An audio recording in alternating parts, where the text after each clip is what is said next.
So we're looking at the different morphological classification of languages according to different linguists who have been there historically.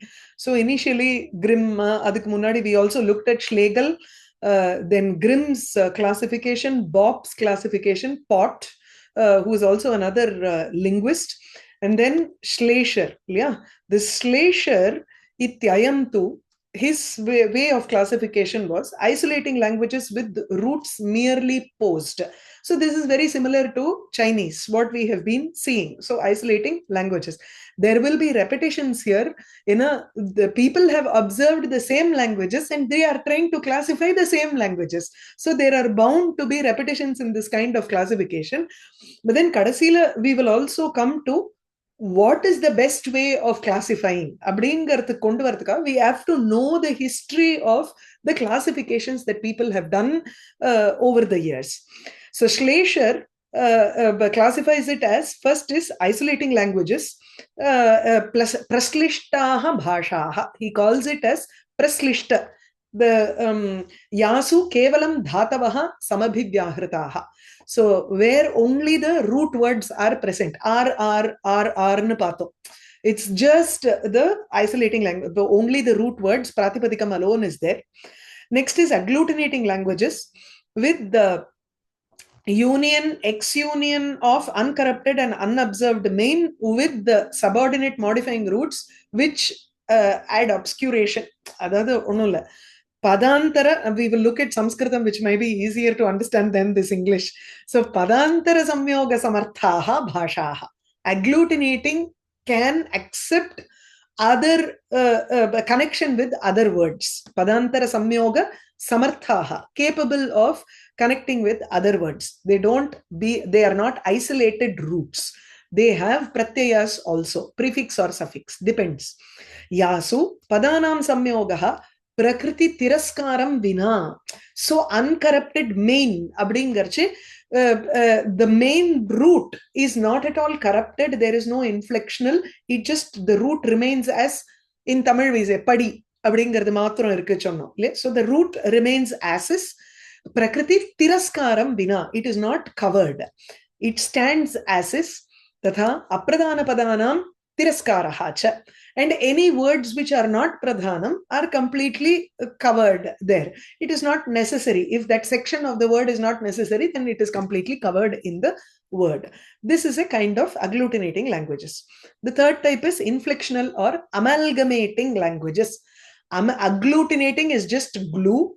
Amalgamation is complete transformation. Yeah? So that is inflectional language. All the word elements are capable of corruption. Corruption, don't take it as a bad word here. It is just it allows for transformation. So padantara samavaya samarthaha. It is capable of completely mixing with another word or pratyayas in such a manner that uru theriyada marradungro. Your base is completely not seen also. Now he does a conclusion of all the different classification, and our author says, Purvoktaha vibhagaha tu parasparam naiva sadrishaha. All of these classifications that we saw are not similar. Each one has their own way of classifying languages, because they come from a different thought process. Schlegel and Schleicher. So Schlegel is the first one and Schleicher is the last one that we saw now. Matayoho Anadaraniyam yatkinchit vairupyam vartate.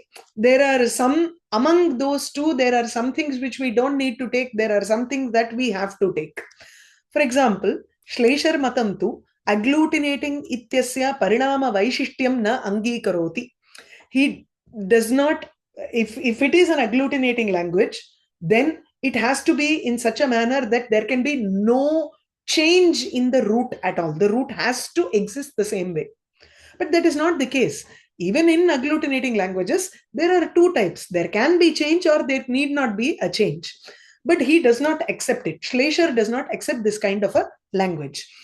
Tathacha atra ekaikaha api shabdikaha. Shabdikaha, linguist. So every one of the linguists, vibhagan nyunatam tada adhikyam cha na grinhati iti spashtam bhavati. As they classify the languages, vibhagaha yatra kriyante tatra vibhaganam nyunata bhavitum narhati ityeva tesham matam. You cannot reduce the number of classifications that I have given. Everyone has a possessive nature with respect to their classification. So you cannot reduce any of the classifications that I've done, or you cannot bring in other classification and increase the number of classifications also. So each one is very possessive of their set. Na grinnati iti spashtam bhavati. Pakshapatam parityajya. If we want to leave out all of this favoritism, yadi tatasthyam avalambyate. If we take a neutral position, tada vibhagadvayasya eva avakashaha vartate iti Tucker manyate. Tucker is another linguist who says, considering all of these classifications, if you remove favoritisms and if you look at it with a neutral view, tatasthyam yadi avalamba mahe, tarhi, you see that there are only possibilities for two classifications in all. Everything else can come under that umbrella. What are the two classifications? Dhatunam bhashyantara parinama abhavavatve sati kevala samabhivyaharavatyaha bhashaha iti ekaha vibhagaha. This is very important for you because this is number one classification and this is number two classification as a result. This is the conclusion here. Upasamhara rupena Tucker mahashayaha kim vadati avadan iti atra uktam. So dhatunam bahya antara. There is a root which does not take in any parinama, any transformation, either internal or external. Bahya parinama abhavavatve, antara parinama abhavavatve cha sati. So yasyam bhashayam dhatunam bahya parinamaha na vidyate, dhatunam antara parinamaha api na vidyate, tatha kevala samabhivyaharavatyaha. Tatra vyastataya ekaikasmadapi, that is, you will have to say one dhatu after another. Dhatoho anantaram kaschana dhatuhu uchyate. Tadanantaram kaschana dhatuhu eva uchyate. Tatra parinamam vina kevala dhatavaha eva uchyante, upayujyante. Is that clear? This is one vibhaga. So only the roots are being used. The second vibhaga is nanavida bhashyantara parinamavatve sati. The roots can have any number of transformations. You can add something in before, something later, or change the root, change the resultant word after adding prefix and suffix. It doesn't matter. Roots without change is one type of language. Roots with the internal and external changes is another language. These are the two classifications that he makes. So he brings it under a broad classification. So parinama vatve sati, when there is a parinama, samsrishtaha bhashaha. These are the bhashas which are in either inflectional or amalgamating, agglutinating. All of those will come under this classification. Ityabaraha aparaha vibhagaha. Prathama vibhage, now we'll go into this section here. Prathama vibhage, Chinese, Burmese, Annamese.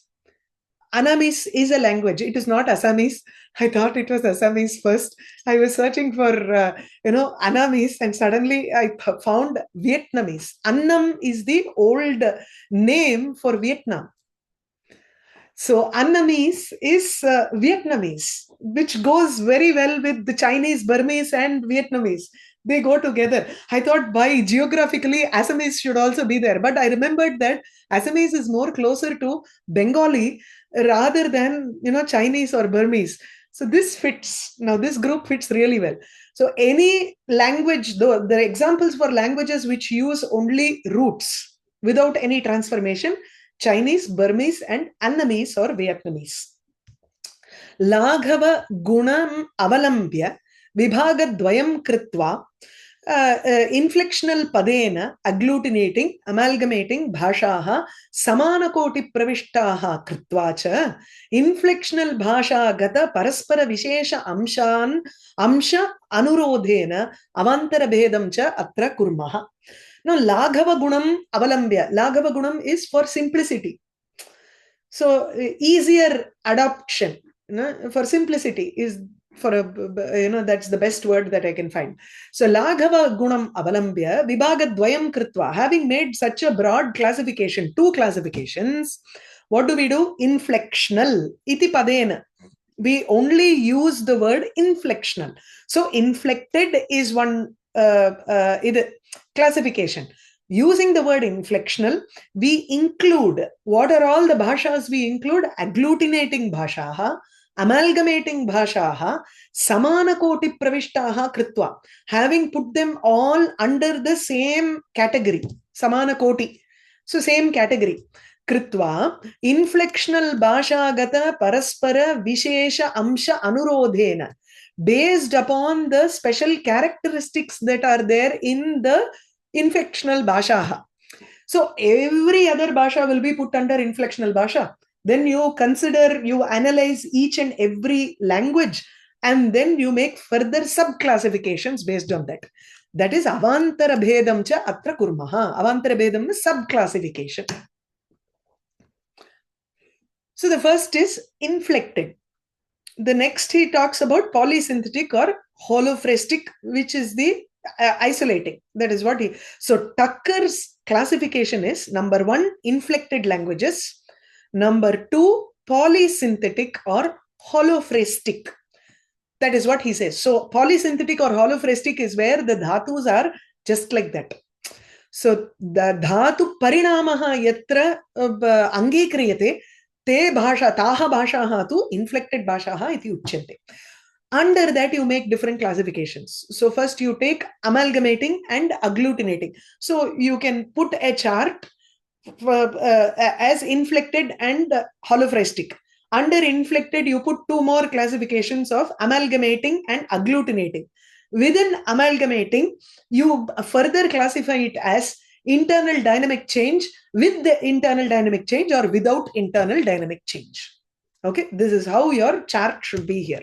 So amalgamating languages without internal dynamic change, so there is no change within it, which means the root word will stay constant wherever you use it, whether you want to make it into a kriya padam or you want to make it into a nama padam.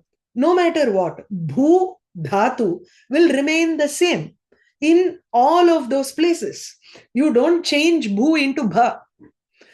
Because of certain operational rules, because of certain pratyayas, the bhu takes on bhav, where it takes on the vriddhi. And the madri, those are all specific cases because of the pratyaya. Otherwise you don't change the verb itself there. So these are languages. Again, further you divide it into synthetic and analytic. Synthetic it is intuitive bangla, something like it is automatica adu nadakardhuன்னு சொல்லாமா. Synthetic no, I think synthetic is not artificial. Sorry. Synthetic leather adallam solrom illaya, synthetic nale artificial. So here there is an artificial change that happens there, whereas analytic is analysis goes on behind each one. Iduve is an old way of classifying, but it's fine. Actually synthetic and analytic is more modern than amalgamating with dynamic change or agglutinating classification. So synthetic and analytic is what they say. So okay, so difference between synthetic and analytic edutundomna, synthetic examples are Sanskrit, Greek, Latin, etc., and analytic examples are English, Persian, and most of the modern European languages. So what is the difference is, synthetic is an artificial kind of thing where there are more morphemes than the when you look at the final word. Let's say bhavati. In example I have given bhu a lat. Bhu is the root word.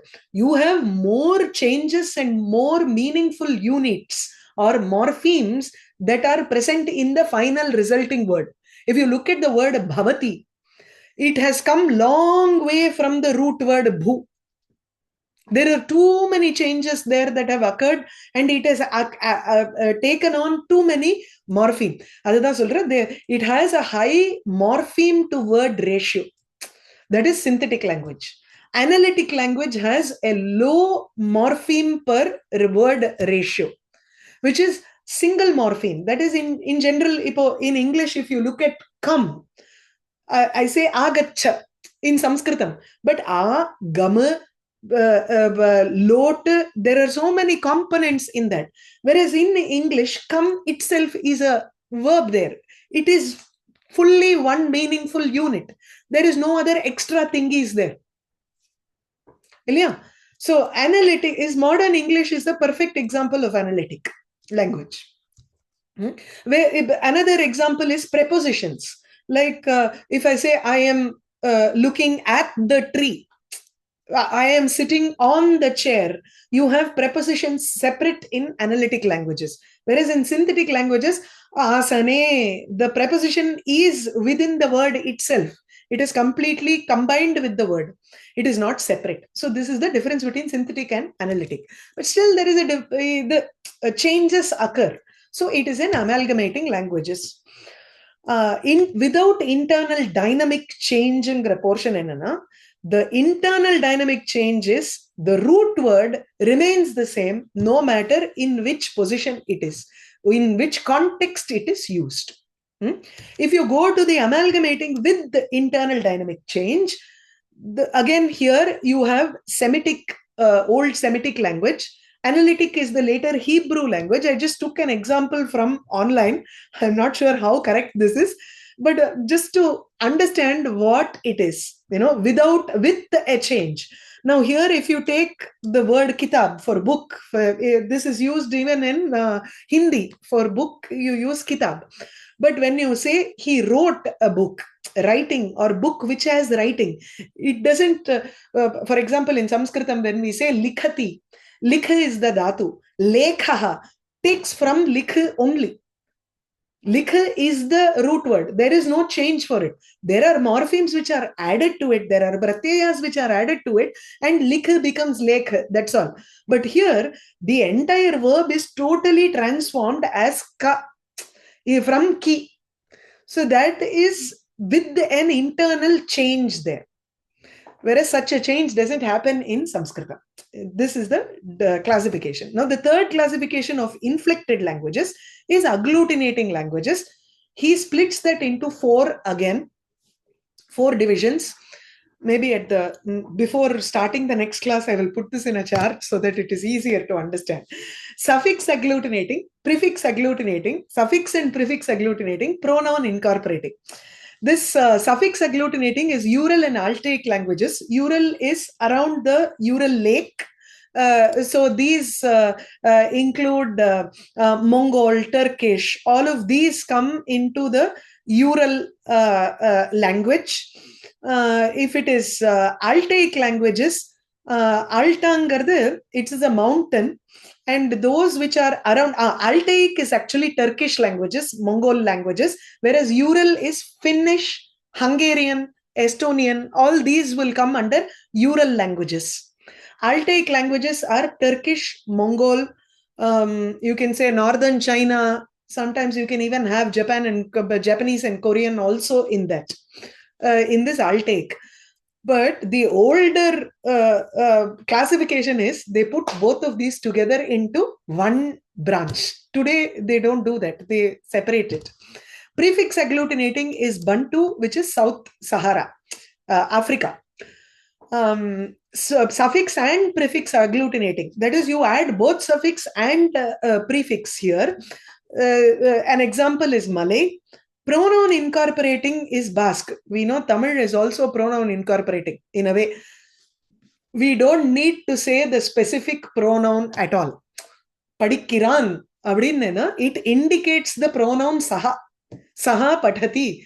In Sanskritam, there is no difference between saha, patati, or when I say patati, it can be saha, sa, or tat. In Tamil, very specifically, the pronoun is incorporated into the dhatu itself.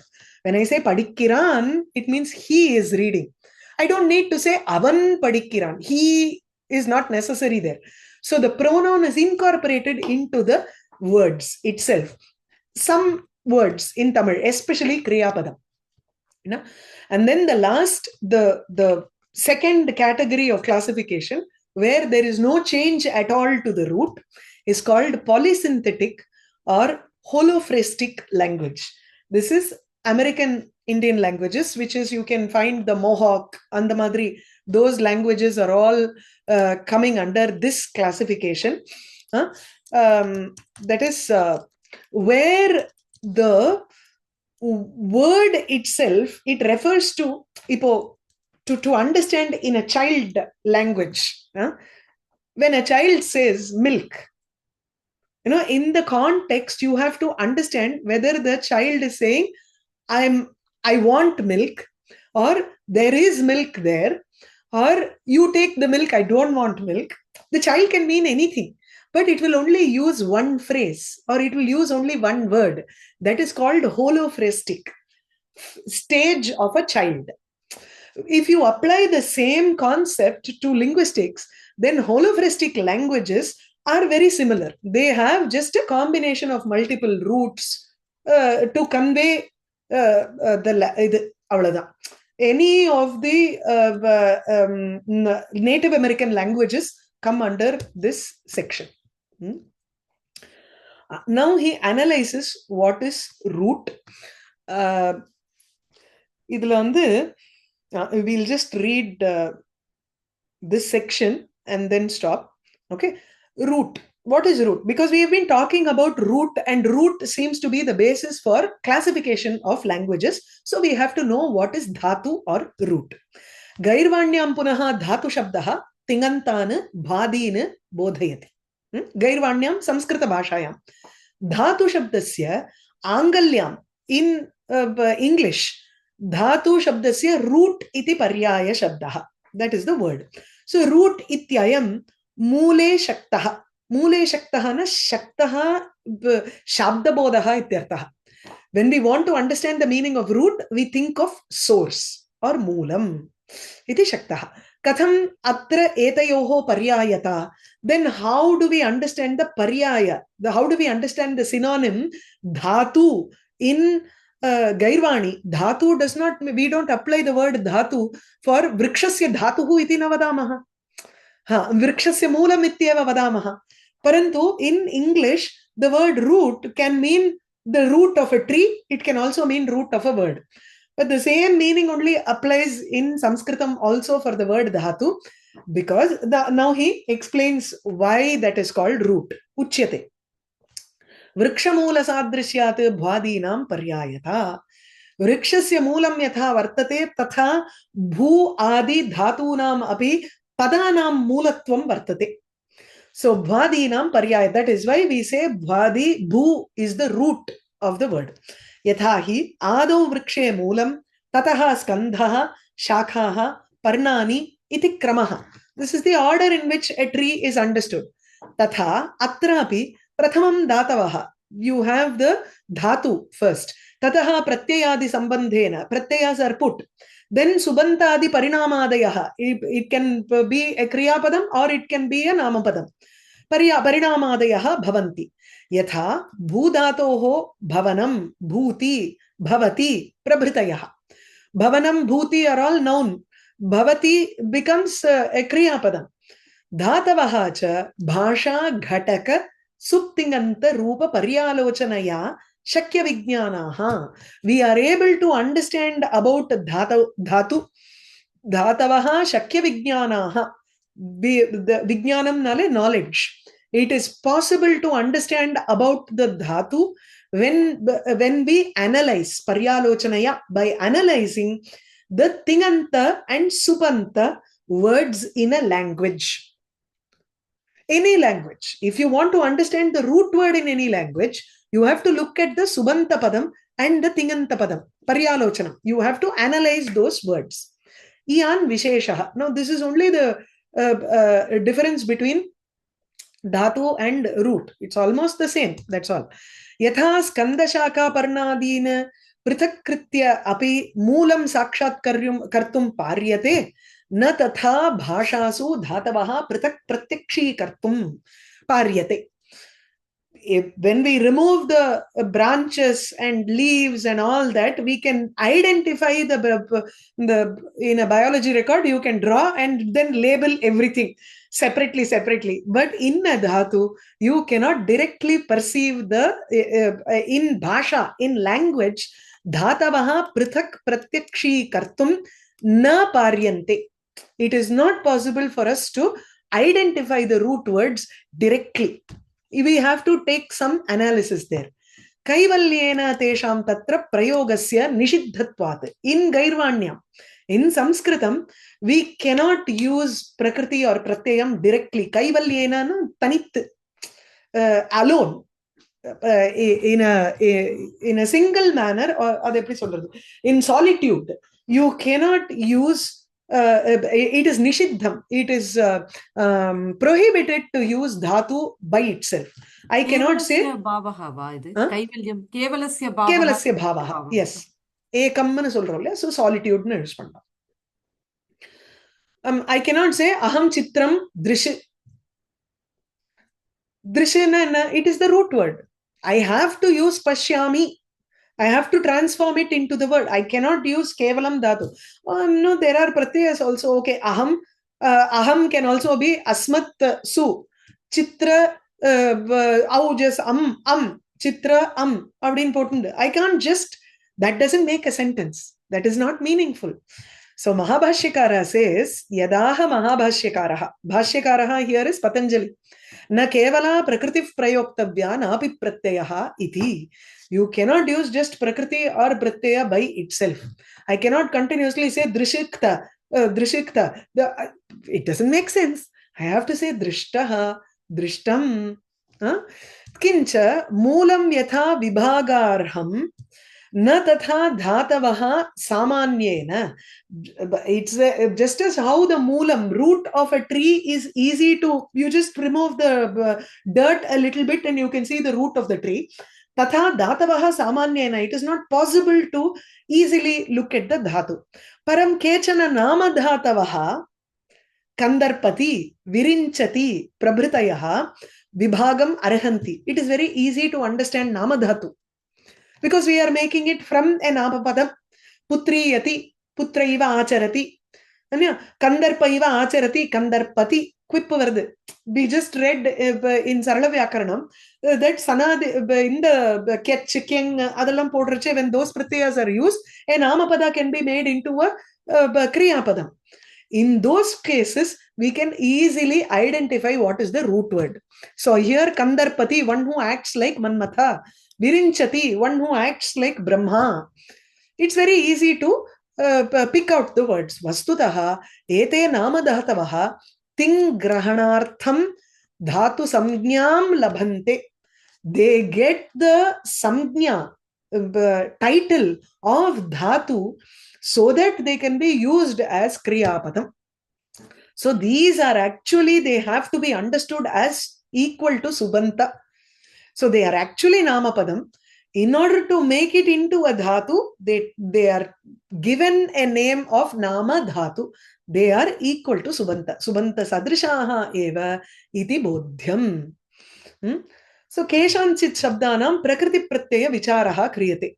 So for some words he is trying to do what is the prakriti, root, and what is the pratyaya. So for example, pitra. Pitra iti tritiya vibhakti janakena ityarthe. Atra pi ityetat root. Tr ityetat tasya pratipadikatva nishpattaye bhavati pratyayaha. So this is a pratyaya that is added. Tr is added to the root pi so that you can make it into a pratipadikam. Rikaranta pitra shabdaha abdin solro. So pitra there is the pratipadikam. That is the stem. the pratyaya that is added is called stem forming suffix. It is still not a word forming suffix. It has only made it into a stem. Stem is your pratipadikam. A iti pitra. Adena, you have to put a ta. Su aujas, am aujas. Ta is the tritiya ekavachanam. So you'll have to put ta, and that a comes from the ta pratyaya. So a ityetat supratyaya. This is called a case ending suffix. It indicates that it is in third case, prathama tritiya vibhakti ekavachanam. Puriyadalya? Paniniyastu, but in Panini grammar, it is simpler. He takes pitra as the prakriti, a as the pratyaya, and over. Whereas in linguistic analysis or in philology, they analyze root, another pratyaya, another stem forming pratyaya, and a case ending pratyaya. Take another example of vidhava. Vidhava, a widow. So atra vidh ityetat root. Ava ityetat primary suffix. Krit pratyaya. A iti secondary suffix tadhitaha.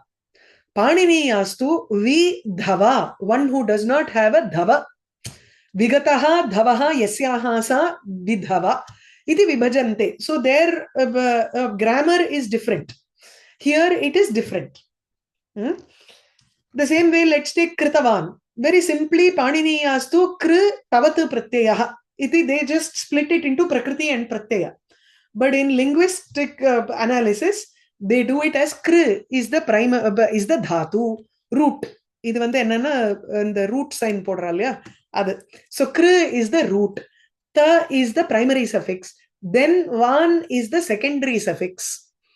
அப்படி they try to split it into 3 levels.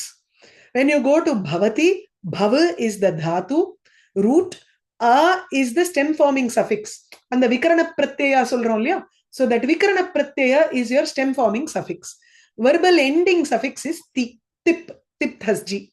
So we have words which have come from, so he has given examples of how you have to do the prakriti pratyaya analysis in linguistics. Panini language is easier. You study grammar, you study Ashtadhyayi, it will be done. But then doing it through linguistics is a different methodology. Okay. So the next he starts with Bhashayaha Utpatti Abhivriddhi. So how was communication first understood? He is going to go into the history and development of that speech. That we will go over next class. Okay.